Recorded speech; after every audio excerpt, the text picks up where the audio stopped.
Estamos de vuelta aquí en Punto Económico y ahora estamos con el cofundador y gerente general de EFL y expositor de la Asamblea de FELEBANC, que es la Federación Latinoamericana de Bancos que se ha realizado en el Perú entre el día domingo y ayer, el señor Bailey Klinger. EFL es Entrepreneurial Finance Lab y es básicamente una alternativa de financiamiento para las pymes. Señor Klinger, buenas noches. Muchas gracias por estar acá. Gracias por la invitación. Quería que nos cuentes primero, estaba leyendo que ustedes habían recibido un premio como una de las soluciones más innovadoras para el financiamiento de las pymes en el mundo, que ha sido un premio otorgado por el BID y en general por lo que se conoce como el G20. ¿En qué consiste este sistema de financiamiento para las pymes que ustedes han creado y que están ejecutando en diferentes partes del mundo?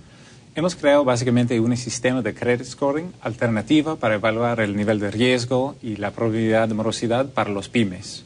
El problema que los bancos tienen cuando quieren prestar a los pymes es que hay poca información para evaluar el riesgo. No son como las empresas grandes que tienen estados financieros confiables, que tienen un montón de información. No son como gente que quiere créditos de consumo, que tiene trabajos fijos donde tú puedes simplemente ir y verificar su sueldo. Ellos tienen ingresos inciertos, tienen documentación media formal, muchas veces no tiene historia crediticia para entrar en un modelo de scoring, entonces muchas veces los bancos simplemente lo tienen que dejar afuera y no lo prestan si no tienen una garantía. Entonces nosotros empezamos una búsqueda cuando va a ser un proyecto de investigación en la Universidad de Harvard de ver nuevas fuentes de información que predice este riesgo que los bancos podrían usar para acceder a este gigante segmento de mercado pyme que hoy en día está fuera del sistema. Bueno, algo que es de repente ya conocido, pero igual hay que decir es que cuanto mayor riesgo, mayor la tasa de interés que se cobra a quien recibe el crédito. Entonces, ¿en qué consiste el sistema que ustedes utilizan para minimizar o tratar de reducir el riesgo de no cobro de un crédito? Bueno, nosotros tomamos información que sí es disponible de todos los empresarios que quieren un crédito para su pyme. Y eso es información que se llama psicométrica, información sobre la persona, sobre su personalidad y su psicología, sobre su inteligencia, sus habilidades en negocio, su honestidad y ética. Usamos estas pruebas psicométricas para medir esas dimensiones personales que tienen una relación con el riesgo. ¿Por qué? Porque los emprendedores exitosos tienen ciertas características, ciertas habilidades, ciertas vistas del mundo y su futuro diferente que los no exitosos. Eso lo podemos medir con esos instrumentos y podemos hacer una medición de riesgo crediticia con esos tipos de herramientas. Y cuéntame un poquito, o sea, si yo voy, por ejemplo, y los busco y digo, quiero financiamiento para tal proyecto que tengo, ¿cómo harían en mi caso? ¿Conversarían con la gente de mi vecindario? ¿Un psicólogo me entrevistaría a mí? ¿Qué más harían? Eso es un buen punto. No puede funcionar así porque hay límites en el costo de transacción que uno puede soportar cuando quiere prestar a los pymes. Es por eso que las visitas al campo y todas esas maneras tradicionales no funcionan muy bien porque cuestan demasiado, eso aumenta las tasas y eso hace que los bancos no pueden prestar a ese segmento. Entonces, nuestra tecnología es totalmente automatizada.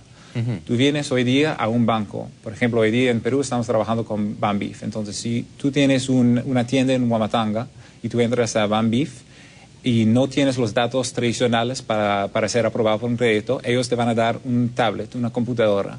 Hay una serie de preguntas dinámicas en ese tablet que toma más o menos 45 minutos para contestar. Para que lo llenes ahí mismo. Exacto, y es el mismo cliente que lo llena y de ahí sale un score automatizado. Ese score es usado como parte de la decisión crediticia. O sea, en ese momento lo llenas y en ese momento sale el resultado de qué tan equilibrado eres, digamos, o qué tan propenso eres a cumplir con tu palabra, cuán honesto eres, etcétera. Exactamente. Y entonces el crédito se aprueba automáticamente casi, o requiere algún paso adicional. Sí, el turnaround time es muy rápido. La mayoría de los bancos usan esa herramienta como parte de un proceso un poco más largo que también incluye algunos otros chequeos, hacer un chequeo al buró y algunos otros documentos, pero mucho más simplificado en comparación al tradicional. Pero pasan esos otros pasos, nuestro score vuelve de nuestros sistemas más o menos media hora y ahí el banco tiene la decisión para decidir el crédito. Y eso es muy importante porque la mayoría de los pymes que quiere capital de trabajo lo necesita para oportunidades y trabajo ya. No pueden pasar meses acumulando, yendo a registros públicos, pidiendo documentos y hacer todo eso. Necesita su plata y eso permite una decisión mucho más rápida. ¿Eso quiere decir que este tipo de análisis de riesgo es para empresas ya en operación? Sí. No es para proyectos que están comenzando de cero. La mayoría de nuestros clientes, los bancos que trabajan con nosotros, ellos lo usan para organizaciones, empresas que ya existen. La mayoría tiene menos tiempo de experiencia en comparación a los otros, porque una empresa que tiene muchos años de experiencia a veces es más fácil para los bancos, pero uno que tiene menos de 2 años, solamente 1 año, es más difícil de evaluar con métodos tradicionales y nuestra herramienta ayuda. También existe esta ayuda para evaluar a los startups. Trabajamos no solamente con bancos, pero también con organizaciones como TecnoServe, por ejemplo, que da apoyo a emprendedores lanzando nuevos negocios. Y ellos también hay cierto límite en cuántos emprendedores ellos pueden apoyar. Y para seleccionar quiénes van a ayudar, ellos lo usan para seleccionar cuáles startups lo van a apoyar con su training. Esta tecnología psicométrica, cuando llega el cliente, llega a Banbif, por ejemplo, y de pronto llena este cuestionario de 45 minutos, tiene preguntas básicamente orientadas a medir, a veces cuando uno va a una empresa, por ejemplo, y pasas por recursos humanos, te hacen unas entrevistas que lo que tratan de medir es tu coherencia, o si estás mintiendo en un punto o en el otro.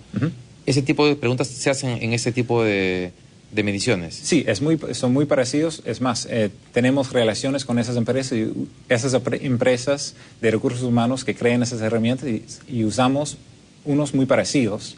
También va un poco más de esos, que también incluye preguntas más específicamente orientadas sobre negocios. Eso te voy a preguntar sobre la empresa. ¿Cuánto factura, etcétera? Hay algunos, pero eso no es el enfoque y eso es más para calibrar, porque por una empresa más pequeña los factores psicológicos importantes son diferentes que para una empresa más grande. Pero la mayoría es sobre cómo manejar una empresa, sobre inteligencia, sobre personalidad, sobre honestidad ética, esos factores más sutiles que realmente determine quién es un buen emprendedor y quién tiene más problemas. Ok, aquí en el Perú, si una pyme quiere acceder a este procedimiento, básicamente el canal es el Banbif, ¿o hay otras entidades que están trabajando con ustedes? Hoy en día estamos trabajando con Banbif y también tenemos un piloto un poco más chico con una entidad microfinanciera que se llama Financiera Confianza. Recién hemos lanzado acá en Perú. La cosa es que eso empezó como un proyecto de investigación y en 2010 empezó como una empresa privada. Y en ese momento lanzábamos principalmente en África. África era nuestro enfoque al principio. De ahí, cuando ganamos este premio del G20, eso nos han dado el aporte de FOMIN, del BID, para traer esa tecnología acá en Perú, aunque nosotros físicamente estuvimos acá, traerlo acá y trabajar con bancos acá, y ellos están apoyando esos proyectos. Entonces, nuestro trabajo con Banbif recién empezó hace 5 meses y estamos ahorita en conversaciones con otras entidades financieras acá también para fomentar más el uso de ese tipo de herramienta en el país. O sea, digamos que eso está comenzando, eso está por crecer. Y en Perú está comenzando, exacto. Ahora, en términos de, digamos, en base a su experiencia internacional, ¿qué cosas han medido en términos de morosidad? Creo que tenemos un cuadro que es el número 3, por favor, para comenzar por ese. Ustedes están en otros países. ¿Qué cosas han encontrado, por ejemplo, en términos de tasa de morosidad comparativamente con otros sistemas de crédito? Bueno, lo que hemos encontrado en los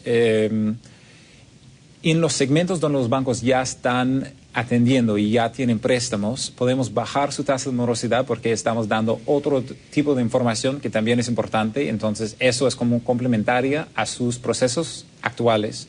Y en ese caso podemos bajar su nivel de morosidad más o menos unos 30-40%, dependiendo del país. Eso es como su valor agregado en los segmentos actualmente atendidos. ¿Y eso generalmente se traslada a la tasa de interés que se cobra? Sí. ¿En su totalidad o los bancos, digamos, una parte la absorben ellos, otra parte se traslada a los... Al fin del día el beneficio es compartido entre los bancos y los clientes, pero ya con más bancos dando ese tipo de herramienta, eso siempre baja la tasa de... Por un tema de competencia. Exactamente. Claro, cuanto más bancos asuman el sistema va a ser más fácil que la tasa de interés tienda a reducirse. Exacto.